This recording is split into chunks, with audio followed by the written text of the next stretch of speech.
Hello my crafty friends, this is Monica. Welcome back to my channel. In this tutorial I will show you how to make a pocket-sized pouch, just like this one. You can use it for your coins, earbuds or any other smaller essentials. But I've made mine as a special gift for a friend. We recently went to the park and she was complaining about the lack of bins for cigarette butts. So I offered to make her a pocket-size ashtray to avoid this situation in the future.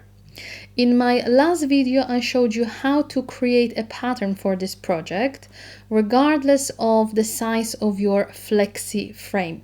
So if you missed that, be sure to check it out. Otherwise, you can find all the measurements in a blog post. Links are in the description box below.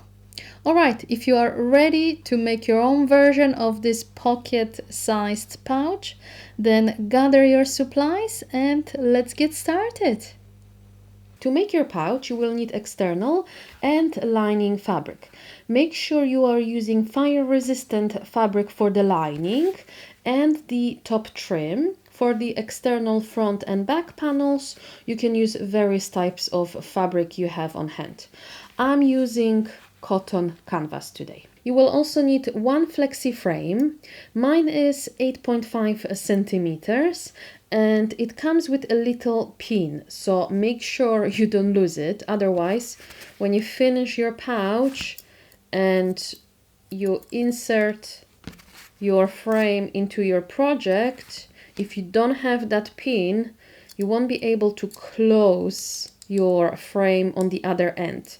So your frame will not work properly because that one side will be open. So make sure you keep that little pin secured. To begin, cut one front and one back from your external fabric, two top trims from your fire-resistant fabric, and one front and one back lining from your fire-resistant fabric. First, we're going to prep our top trims. So grab your pieces, and what you want to do is to fold those two shorter edges by 1 centimeter. So this is the wrong side of the fabric, and you're going to fold those two edges just like that by 1 centimeter.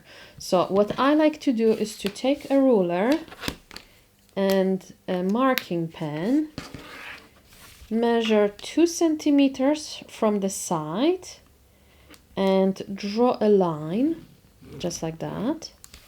I'm going to do that on the other side as well.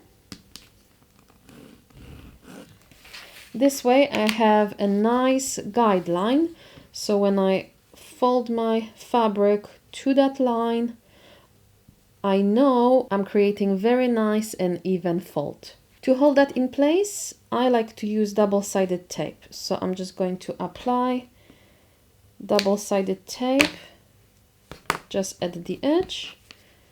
Then I can remove the plastic cover and fold this edge towards that line. Just like that. I'm going to do that on the other side as well. And then on the other piece, when you are ready, you can take this to the machine and top stitch along those two folded edges.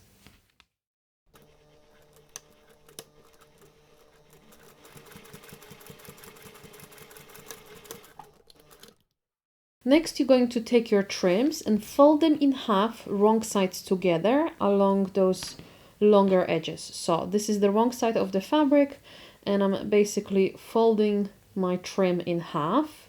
You want to line up your raw edges, clip or pin them together. Do that for the other trim as well. When you are ready, you can take this to the machine and baste your trims along those raw edges.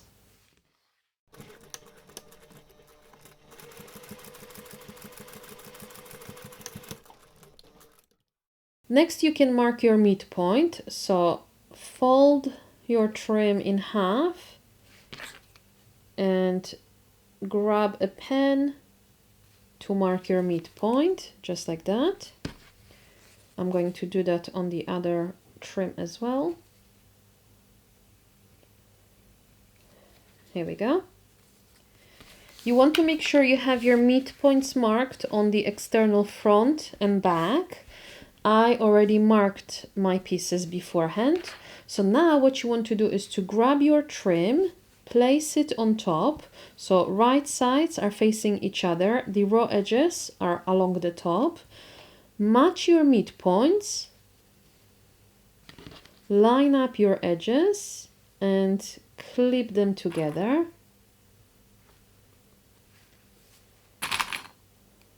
Just like that. Do that for the back panel as well. So again, make sure you match your midpoints first, align your edges and clip them together. Here we go. If you want, you can take this to the machine now and baste your trim to the external panels.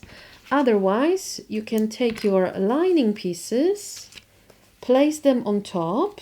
So right sides are facing each other.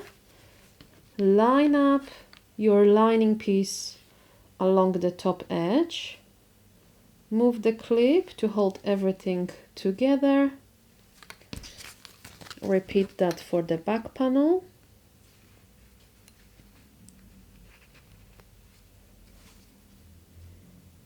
Here we go. Then you're going to take this to the machine and we're going to sew both seams.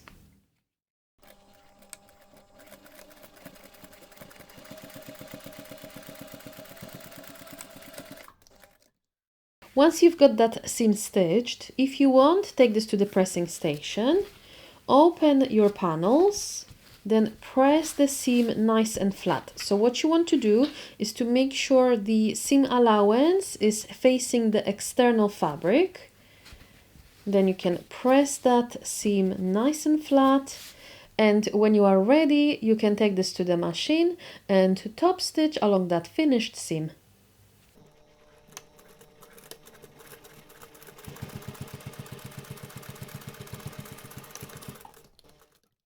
What I like to do next is to trim the seam allowance slightly at the corners. So I'm going to take my scissors and simply snip any excess without cutting my stitching, just like that. I'm going to do that on the other piece as well. This is just to reduce the bulk. Here we go. Next, if you want, you can take this to the pressing station.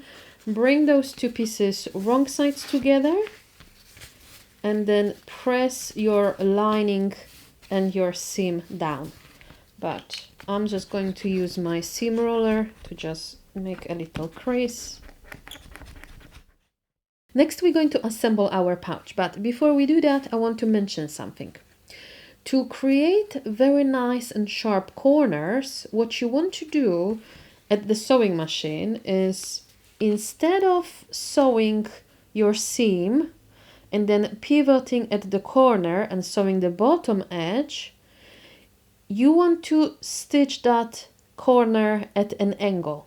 So what I typically do is to sew my side seam, stop about 1 or 2 stitches before I get to the corner, and then I pivot my fabric, stitch diagonally, and then I continue. So to ensure I have a nice and neat seam, I like to draw my stitching line. So I'll take my ruler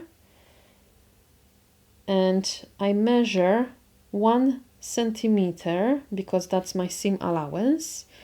I'm going to draw a line at each corner, just like that. I'm going to do exactly the same thing along the side.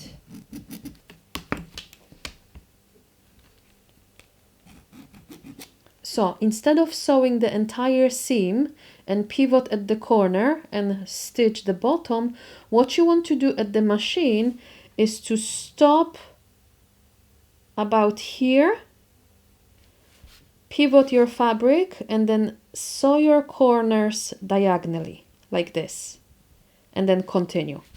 So I like to make a little triangle at the corner, so I know exactly how to sew my seam. And you want to do exactly the same thing on the lining. So again, I'm going to take my ruler, mark my seam, mark the seam allowance along the side as well,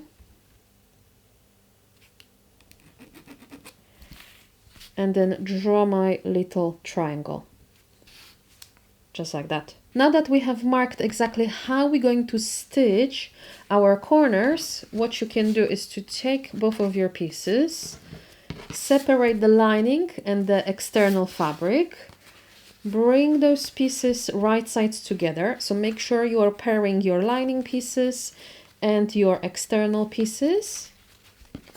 Line up your seams. So first I like to line up those seams, line up those raw edges, clip them. I'm going to do that on the other side as well. Clip them. And then you can line up your external fabric around all sides and your lining fabric.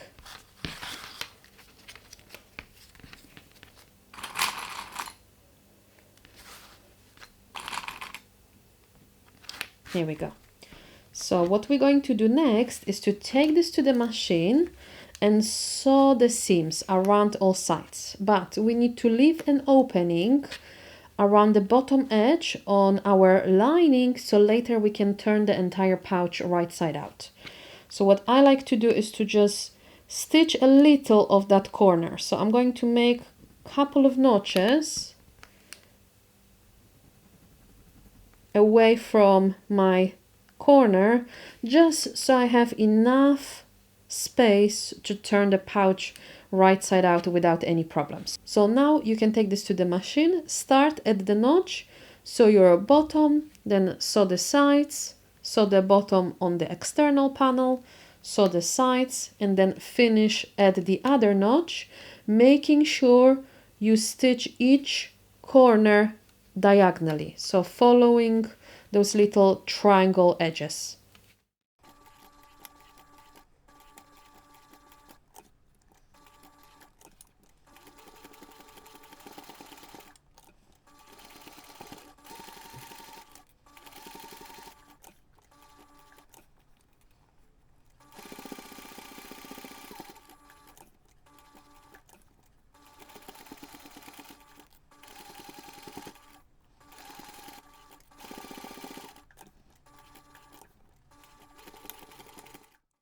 Once you have your seam stitched, what you can do is to trim the seam allowance by half. So trim the seam at the corners diagonally, then you can trim the sides. What I like to do is to keep the full seam allowance at the seam, so where both my external and lining pieces are attached, I prefer to keep that seam allowance full. But if you want, you can always trim it down. I'm going to trim the bottom as well. Cut my corners.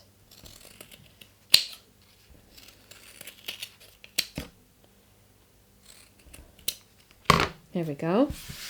If you want, you can take this to the pressing station, open your seam and then press it nice and flat. But since I didn't prep my iron, I'm just going to do that with my seam roller.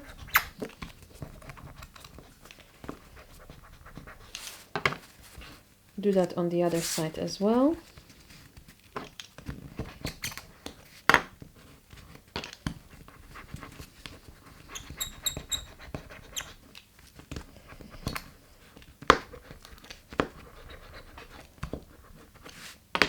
Here we go. Now, using the opening you left in your lining, you can turn your pouch right side out.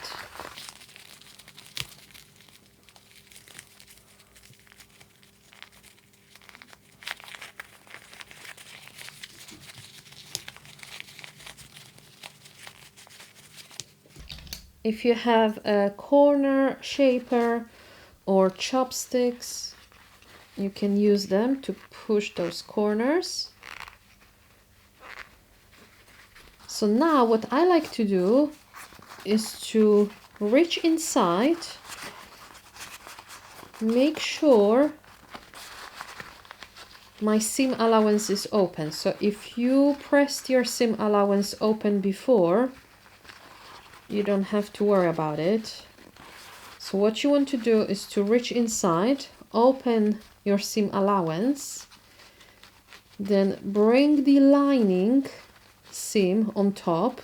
So you are folding your fabric along that seam so it looks nice and neat. I'm just going to hold that with a clip for now. You're going to do that on the other side as well. So open the seam allowance inside and then bring the lining on top. Here we go. You can place the lining back into your pouch just to see if you are happy with everything. Everything looks really nice and neat for me. So what you want to do now is to close the opening in the lining. I'm going to keep my clips here so I don't have to worry about the seam allowance moving. So now I'm going to pull out my lining. You can push out those corners because it's going to be easier for you to line up your edges, just like that. Then what you want to do is to fold under the seam allowance on both sides. Line up those folded edges. If you want, you can clip or pin them together, just like that. Then if you want, you can take this to the machine and top stitch very close to the edge, making sure you catch both sides. Or if you prefer more neat finish, you can close the opening by hand using a ladder stitch. This is exactly what I'm going to do for this pouch. After you've closed the opening in the lining, you can insert the lining back into your pouch. Push those corners, make sure everything is nice and neat. I'm going to remove those clips now. Here we go. Next, you're going to take your flexi frame and insert it through the top trims. So you have two tunnels and you need to basically insert your frame through those tunnels. So just take your time. It might be a little bit tricky to start with, but I'm sure you can do that.